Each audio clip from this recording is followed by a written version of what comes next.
Yo les modestes, j'espère que vous allez bien. On se retrouve pour une nouvelle vidéo sous le thème de Noël.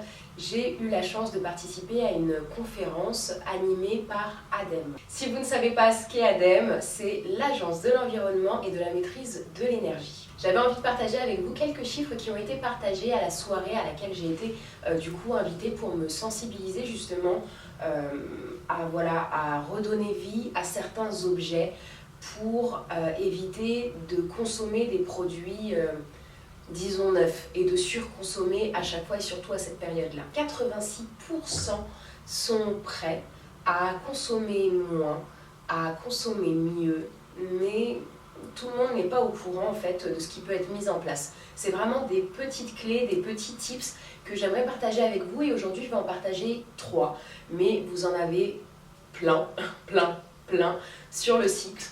Notamment d'ADEME par exemple, mais il en existe plein d'autres encore. En moyenne, bien évidemment, chaque Français, donc chaque habitant par an, jette, entre guillemets, produit des déchets, produit 568 kg de déchets par an, par personne. C'est énorme. Et en fait, on pourrait les réduire tout simplement en faisant des petits efforts pour rallonger la durée de vie, en fait, du matériel, des choses que l'on a. Le premier conseil que je pourrais me permettre de vous transmettre, c'est pourquoi pas d'offrir des cadeaux de seconde main, des cadeaux d'occasion. Alors dit comme ça peut paraître un peu bizarre, mais je vais vous expliquer. En jouant le jeu, on nous a donc proposé de venir avec un objet que l'on possédait déjà chez nous, pas quelque chose que l'on achète ou quoi que ce soit, vraiment un objet ou un vêtement qui a eu une histoire, du vécu, quelque chose que l'on possède, de le ramener, de nous permettre en fait tous ensemble, entre personnes inconnues, de gens qui ne se connaissent pas, de participer à un troc aux enchères. Et ça, c'était vraiment canon. Alors, qu'est-ce que c'est que ce troc aux enchères? Tout le monde ramène donc son objet, son vêtement, etc., le garde un petit peu secret. Et en fait, on nous a proposé de l'emballer donc avec du papier craft, par exemple, qui se recycle beaucoup plus facilement que le papier que vous pouvez trouver, par exemple, dans les grandes surfaces. Je pense ça pour les anniversaires, etc. Vous savez, les papiers qui sont un peu brillants, satinés, etc. On utilise beaucoup de produits polluants. Et du coup, ces papiers-là sont très difficiles à détruire et encore plus à recycler. Donc voilà, si vraiment vous pensez au papier, déjà essayez de vous diriger plutôt vers le papier craft. Ensuite, on nous a proposé de mettre un petit mot pour décrire cet objet, mais sans vraiment dire ce qu'il y a à l'intérieur. Et en fait, on les a mis dans une corbeille qu'on a assimilée à un ventre d'hippopotame. C'était assez marrant. Et chaque cadeau était proposé juste en lisant le petit mot. Voilà, et est-ce que ça inspirait, enfin si ça inspirait l'un de nous, on levait la main pour se proposer s'il y avait plusieurs personnes en même temps qui étaient inspirées par ce cadeau-là. On essayait de se rapprocher vraiment du cadeau pour l'acquérir. On n'était pas obligé de l'ouvrir de suite, etc.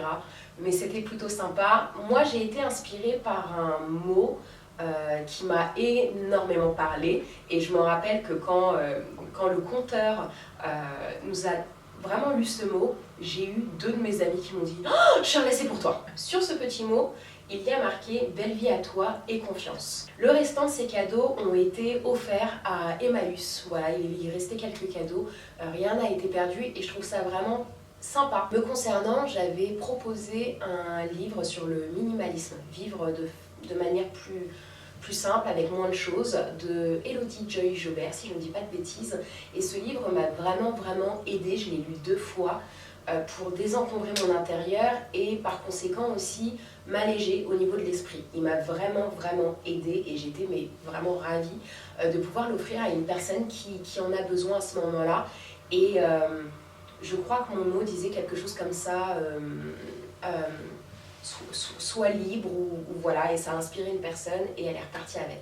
Donc mon deuxième rejoint un peu le premier point. Il y a des emballages qui sont beaucoup plus polluants que d'autres, soit ou à la fabrication, mais aussi à la destruction, ou en tout cas quand on le jette, quand on s'en débarrasse. Et c'est assez dramatique parce qu'on pourrait faire autrement. Ce que je vous propose cette année, c'est pourquoi pas essayer les journaux, mais aussi essayer une technique japonaise. Cette technique s'appelle le furoshiki. Et en fait, il vous suffit d'avoir un t-shirt, un pull, un petit turban, un bout de tissu, etc. pour faire des très beaux emballages. Et je trouve, enfin selon le tissu que vous avez, que c'est beaucoup plus coloré. Et en plus, ça fait un double cadeau pour la personne. Ou alors à la fin, vous le récupérez pour faire d'autres cadeaux, enfin que sais-je. Mais j'ai trouvé ça sympa et à l'intérieur, j'ai mis un petit livre. Donc la technique est vraiment très simple. Je vous l'ai filmé. Ça m'a pris mais vraiment quelques petites secondes. Et voilà, c'est vraiment sympa. Et je pense que je ferai comme ça à l'avenir pour les cadeaux autour de moi. Mon troisième et dernier conseil est assez simple, va concerner vos achats, etc. Si vous avez l'intention d'acheter des jouets, du matériel, etc., essayez de choisir sans qu'il y ait besoin de piles. Ce qu'il faut savoir, c'est que moins de la moitié des piles achetées vont être jetées de la bonne manière, de la bonne façon, donc à recycler. La majorité des piles se perdent dans la nature ou sont jetées dans les poubelles classiques.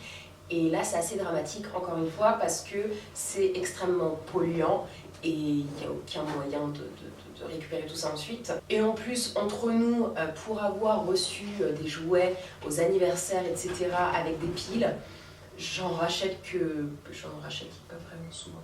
Non, j'en rachète pas. Et dans ce même conseil, j'aimerais vous proposer, c'est quelque chose que mon conjoint et moi avons fait lorsqu'on achète du matériel. Alors pour nous, c'est notre matériel pro, du matériel professionnel, donc ordinateur, appareil photo, tablette. On n'a pas encore fait le téléphone pour l'instant parce qu'on n'a pas changé, mais n'hésitez pas à vous renseigner sur ce qui est reconditionné. Ce qui est reconditionné, en fait, c'est des appareils qui ont peut-être une petite égratignure, enfin quelque chose qui fait que le produit est invendable avec des grosses parenthèses parce qu'en général on ne voit pas, on voit pas vraiment ce qui s'est passé, mais voilà, on est au courant de ce qui a pu se passer. Tout a été passé en test comme un produit vraiment neuf et sorti d'usine pourrait sortir. C'est pas un produit que quelqu'un a déjà réutilisé. Voilà, en général, reconditionné, c'est un produit qui ne peut pas être en vente entre guillemets officielle. Voilà, on s'est compris. À la maison, j'ai donc mon ordinateur qui me permet de travailler, une tablette et un appareil photo qui sont donc des appareils reconditionnés et je ne vois absolument pas la différence. Ils sont garantis, si je dis pas de bêtises, entre 6 mois à 1 an, mais c'est quelque chose qu'on peut rallonger aussi pour éviter les soucis ou quoi. Et ça vous permet aussi de payer vos appareils beaucoup moins cher, mais vraiment moins cher et je pense jusqu'à moins 40%. Parfois, donc ça vaut vraiment le coup de se renseigner. J'espère que cette vidéo vous aura plu. Si vous voulez être inspiré, avoir d'autres conseils, n'hésitez pas à me rejoindre sur je-suis-modeste.fr ou bien mon Instagram je suis modeste tout collé. Et pourquoi pas, si vous êtes une jeune femme et que vous avez envie de redevenir une priorité dans votre vie, que ce soit en tant que mère, en tant que femme, en tant que jeune fille, etc., n'hésitez pas à me rejoindre sur Instagram, sur Libère Maman. Je vous fais plein de bisous, je vous dis à la semaine prochaine. Ciao les modestes.